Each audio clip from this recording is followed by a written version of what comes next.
City officials in Washington, D.C. are declaring victory after they say the Trump administration backed away from a plan to appoint the nation's DEA chief as an emergency police commissioner, a move they call an unprecedented federal power grab.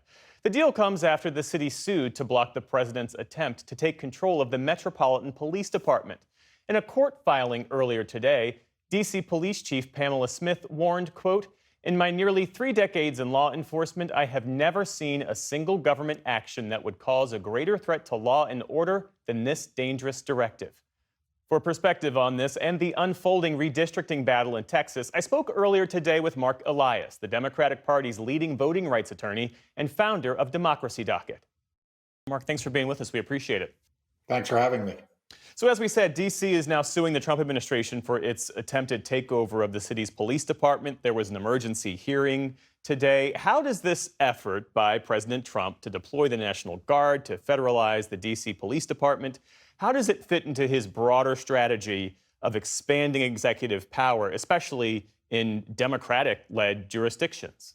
Yeah, so look, Donald Trump is an authoritarian and he admires authoritarians. I mean, you don't take my word for it. Look at who he pals around with and look at who he cites with approval. And one of the things that authoritarians do, and one of the things he has tried to do, is to exert police power, whether it's through taking over local police, whether it's through deploying the National Guard, whether it's in LA, or actually deployed the military, whether it is dramatically expanding the use of federal law enforcement in roles that they were never contemplated for. And he is doing this because he wants to show that he is in charge, that he is able to exert power throughout the country, not just in Congress where Republicans do his bidding, but in blue cities and in blue states. And it is a very, very dangerous thing. What started in LA is now spread to DC. And unfortunately, I suspect we will see it in other cities as well. Let's talk about what's happening in Texas, where, as you well know, Republicans are trying to redraw that state's congressional map at Donald Trump's urging to claim an additional 5 congressional seats to shore up their GOP majority in Congress. You have said that Donald Trump is laying the groundwork to steal the 2026 midterm election. What's your theory of the case? Yeah, I think he's trying to steal the 2026 election. To be clear, I think that all of us have an obligation to stand up and not let that happen. But I think that there is kind of a two-prong approach that Donald Trump has here, and this is, by the way, also something he has frankly bragged about.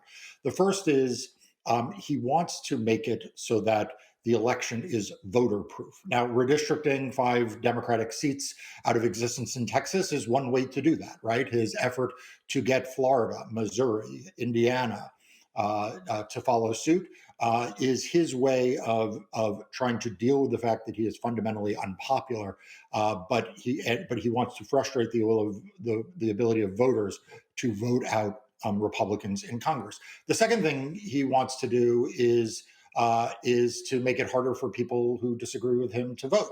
And so we have seen efforts by him and his supporters to engage in voter suppression activities. And then obviously we should never lose sight of what he did after the 2020 election.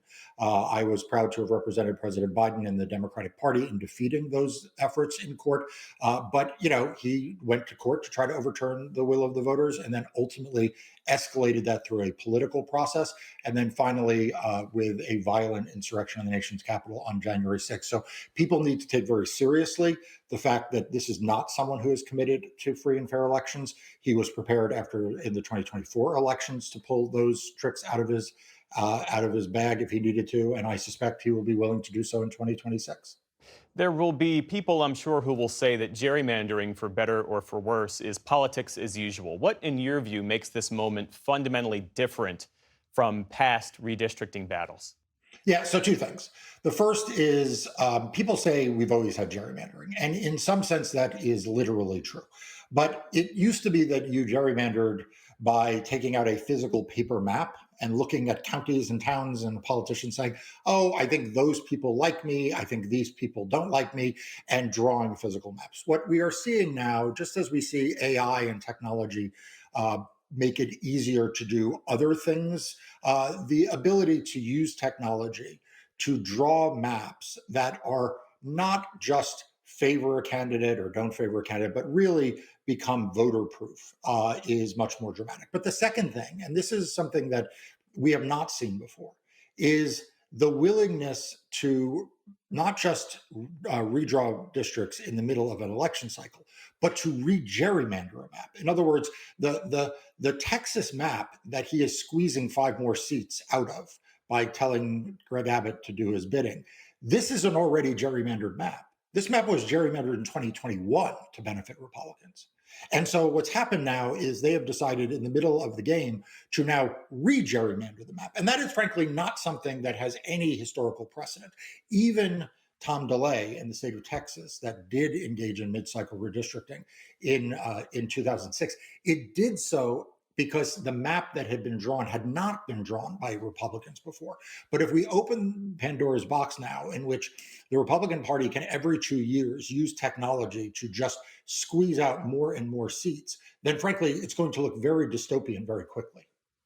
Taken together, this Pandora's box scenario that you describe and the Trump administration's willingness to deploy the National Guard and to federalize local law enforcement where it sees fit, what proactive steps should election officials, should voting rights groups, civil rights groups, and voters be taking now? Yeah. So the first thing is we need to all speak out. There's a lot of fear right now. There's fear among lawyers. We've seen big law firms capitulate. There's fear among everyday citizens. And Lord knows there's fear among those of us in the voting rights and pro-democracy community. But we all have to set that aside and we all need to be willing to speak out and call out what is happening for what it is and not feel like this is someone else's problem. So that's number one. Number two, for election officials and pro-democracy groups, we need to be very, very clear-eyed about the role that everyone plays in our democracy. The founders gave election administration to state and local officials, not to the president. In fact, the Constitution doesn't give the president any power over elections. And we need to insist that the courts do their job, that they stand up for democracy. One of the assets that Donald Trump or any authoritarian has is cynicism. He wants us to believe that the courts won't protect us. He wants to believe the elections will be rigged and therefore your vote doesn't matter.